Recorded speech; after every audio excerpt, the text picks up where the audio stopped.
Welcome to Sable BooKnight, an independent publishing company located in Canada, offering author services and accepting submissions for anthologies.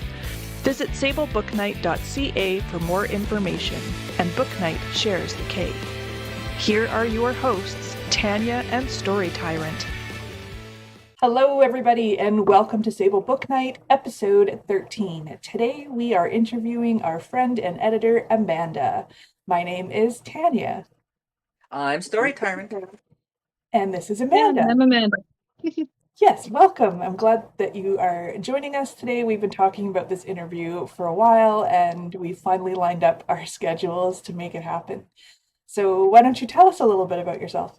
Well, I started my editing with Tyrant there. She started me with a bunch of reading, some beta reading, and then I gradually moved into editing, and that's more or less where we are. Awesome. So, why did you want to become an editor? It just seemed like the logical next step after becoming the beta reader for Tyrant there. Nice. Okay, and so I know you haven't been doing like a lot of editing for a long period of time yet, but so far, what is the most common mistake you find writers make? A lot of times it'll either be a misuse of a word, such as peace using various different pronunciations, or not pronunciations, but Spellings? uses of the word. Yes, different spellings. Different uses. And then there's also keeping track of who's speaking when and in what part of the story you're in. Mm-hmm. Right. Tyra, do you have any questions before I keep going? Do you have a favorite genre to edit? Like, mostly I prefer the fantasy. okay. Fantasy and nonfiction. I know you're a voracious reader. You read a lot. And I was Yes, I do. wondering, do you also, when you're reading now, do you catch errors in books you're reading? Often, yes. Yeah. It's funny you say that because I'm reading Bone Season by Samantha Shannon, and I have found at least 5 problems, 5 like missing words or extra words, or like it's very minor errors, but it's funny how much you pick up on when you get used to editing other people's work. Yes, that is true. So does that mean that your favorite genre to read is also fantasy and nonfiction? It is, yes. Yeah. The rules tend to be a little bit looser and easier to differentiate. And you took a course, right? I did a few years ago during COVID. And that was like online? It was an online course. I think it was an 8 or 10 week course. Okay, nice. Do you find that people are surprised that you edit or not? Sometimes, but I'm not really that vocal about it. Yeah. Because I think most people who I know who know you, they know you're a voracious reader. So they're like, oh, she edits too. Oh, that makes sense. It's like, that's it. Oh, yeah, that makes sense. Yeah, that's a good thing. Yes, so you don't have a lot of people that you're editing for yet. Do you have intentions of increasing the number of writers that you edit for? And if so, how do you plan to do that? I don't really have any plans specifically. Mostly anyone who wants me to edit for them, I already know. So yeah, basically I do it for them and then go from there. So Okay. say Sorrel, what will be, will be. So if we, for instance, give your card to someone and they come to you for editing, that'll just be a new person you add, right? Yes. So word of mouth, basically. So there wouldn't be like, like a website or like it wouldn't be a full-time gig, right? It's like a side business. Not at the moment. Yeah. Yeah. At the moment, it's still getting my feet wet and settling in. That's good. Are there any genres you would not be willing to edit? Yeah.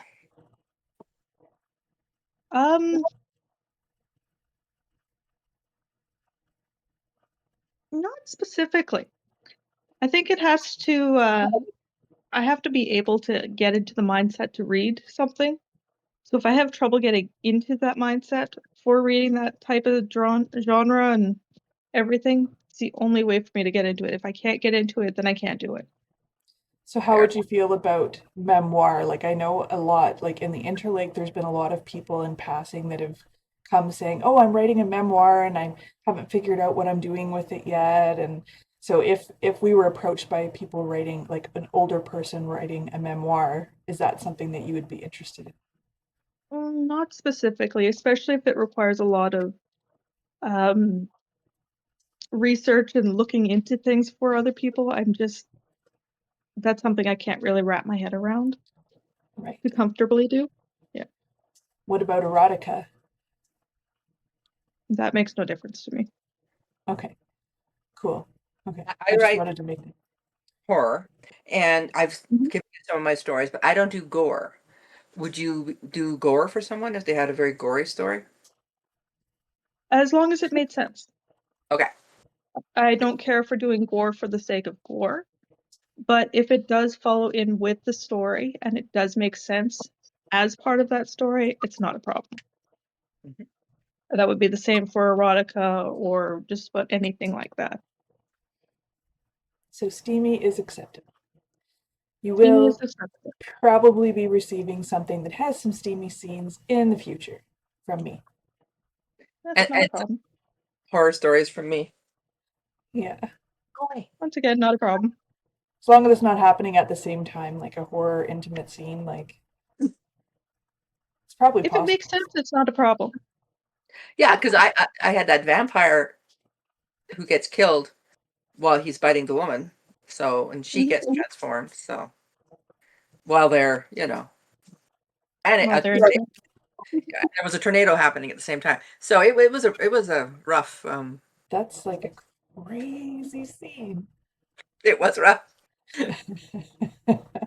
So, with Sable BooKnight, we're organizing anthologies, doing beta reading, editing, and so on. I'm also starting to take on a couple of select authors to publish their books.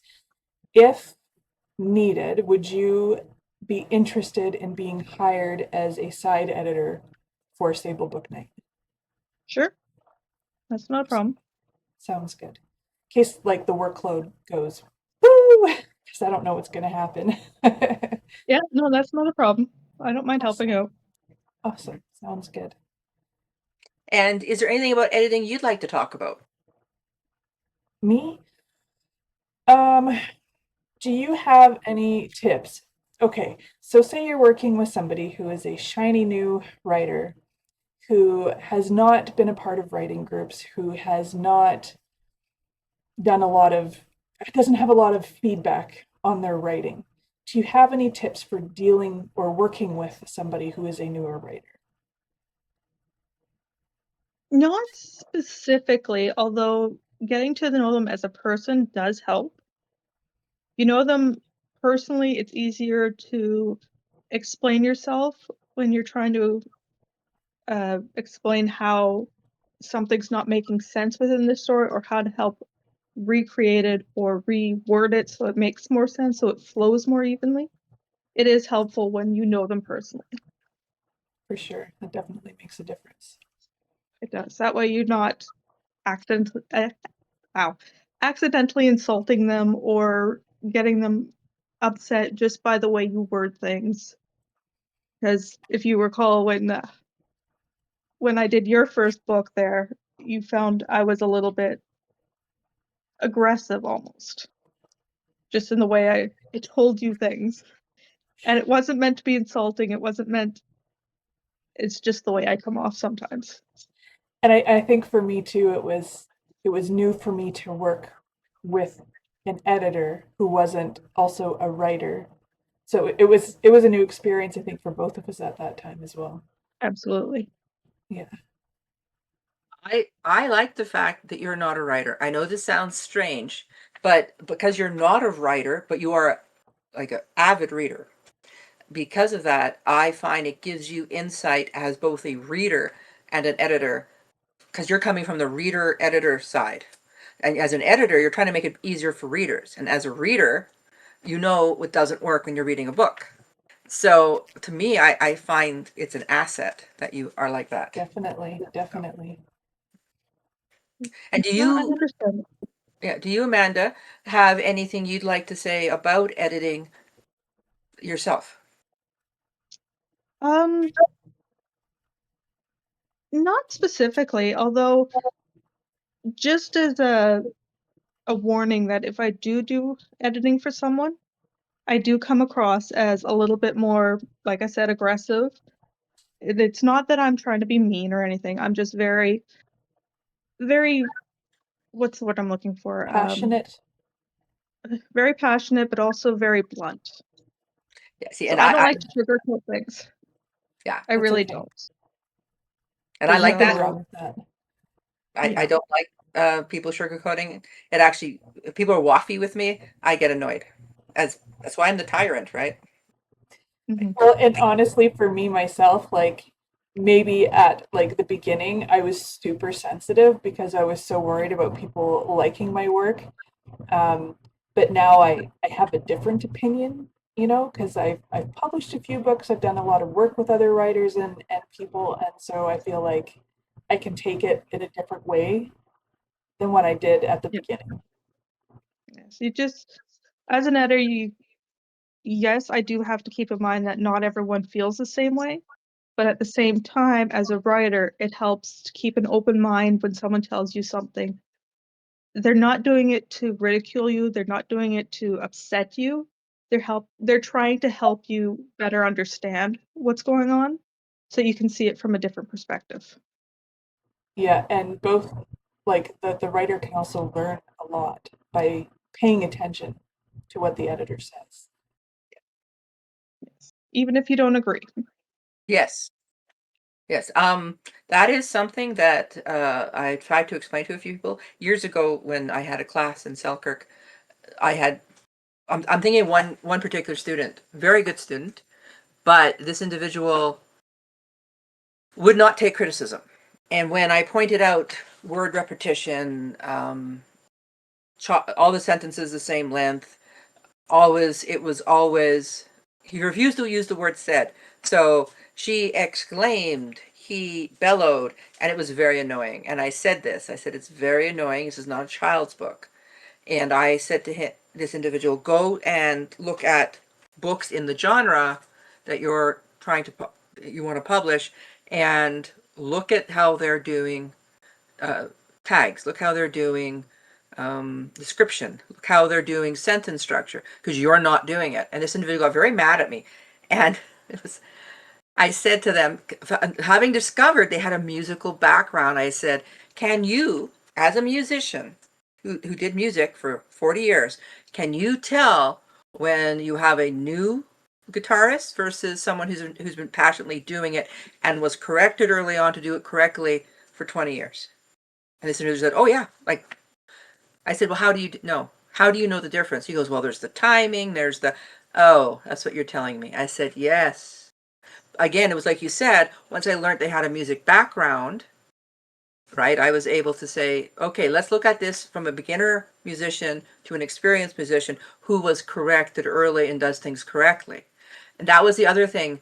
When I took classes in the beginning, because there was nothing, it was so hard to find classes. I was driving all over the province, usually Winnipeg, but I even went to Brandon for one. Anyways, and we didn't have that option years ago online, really. And one of the things I found was I was making certain mistakes, but I was reinforcing them because I didn't know they were mistakes. And I had, interestingly enough, a teacher in Selkirk, one of the few classes I got to take in Selkirk, and it was one of the best ones I did. And it was really cool. And he corrected things I was doing wrong.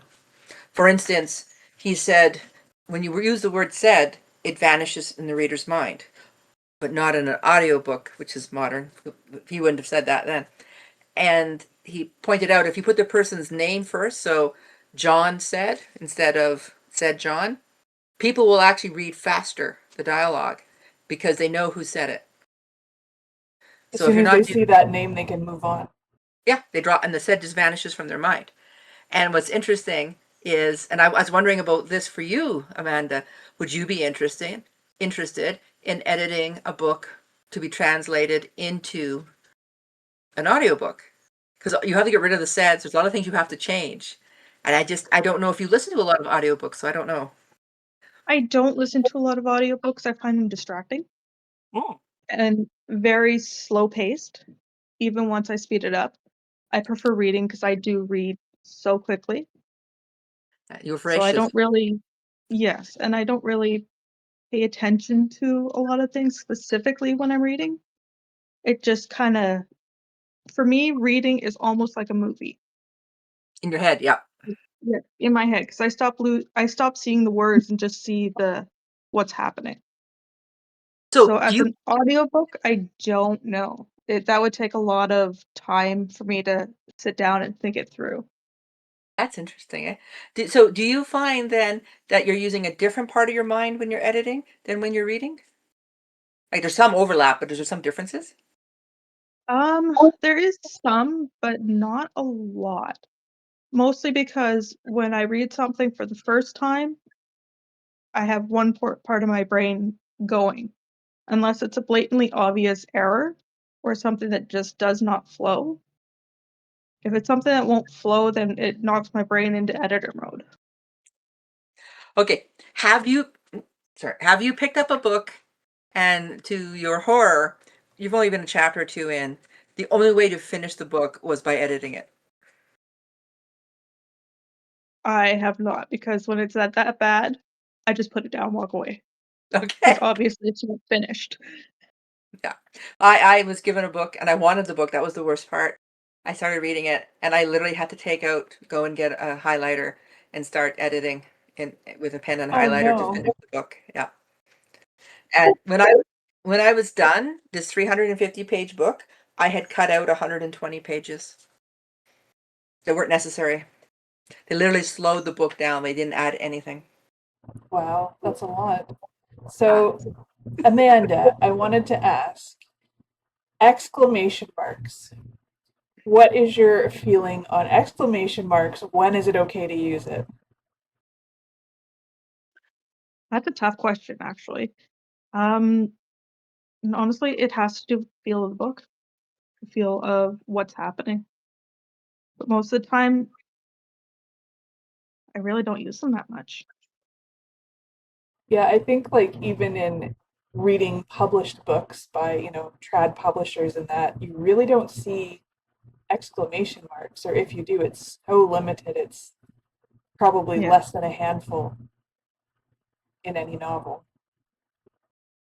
I yeah, only think you should use them if the person is literally yelling, but or yeah, surprised. Hey, but even then, it's got to be a yell. Hey, like not. yeah. It can't be, you So know. would you put that in all caps then, Tyra?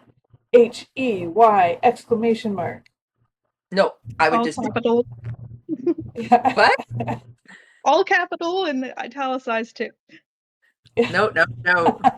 Unless it was internal. If it was internal, okay. It was internal dialogue, but external dialogue, no. I'm not at those all caps people. I am not texting. I am writing a book. If you want to text somebody in all caps, you go ahead and do that. Or comments. Isn't it comments are supposed to be yelling when you do it in all caps?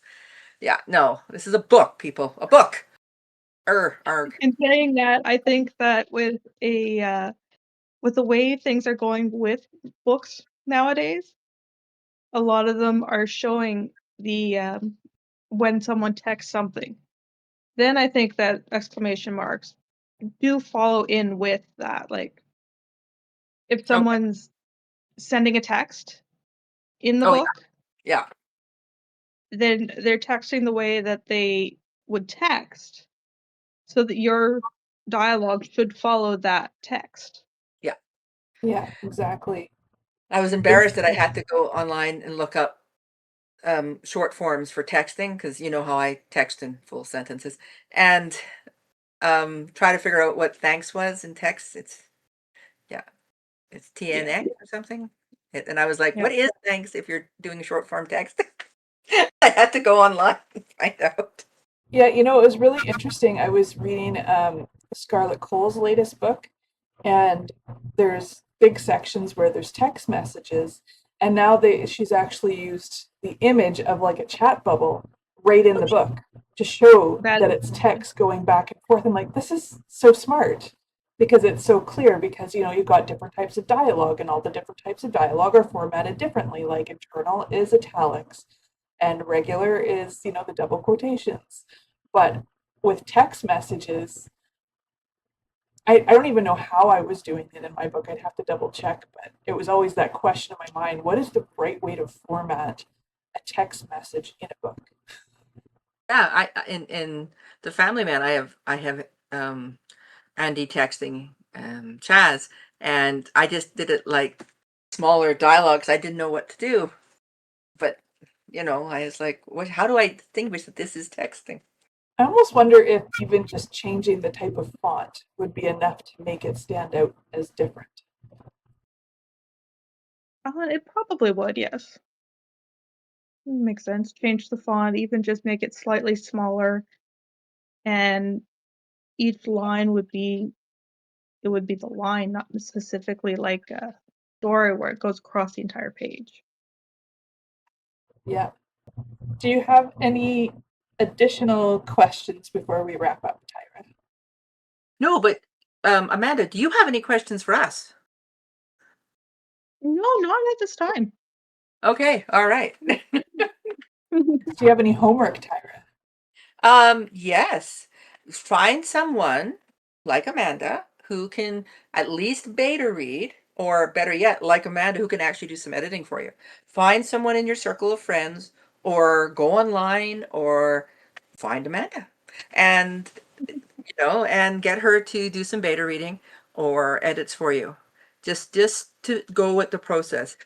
And when you have something beta read or edited, do not take offense, no matter what is said, and do not, and this is hard, I catch myself doing it.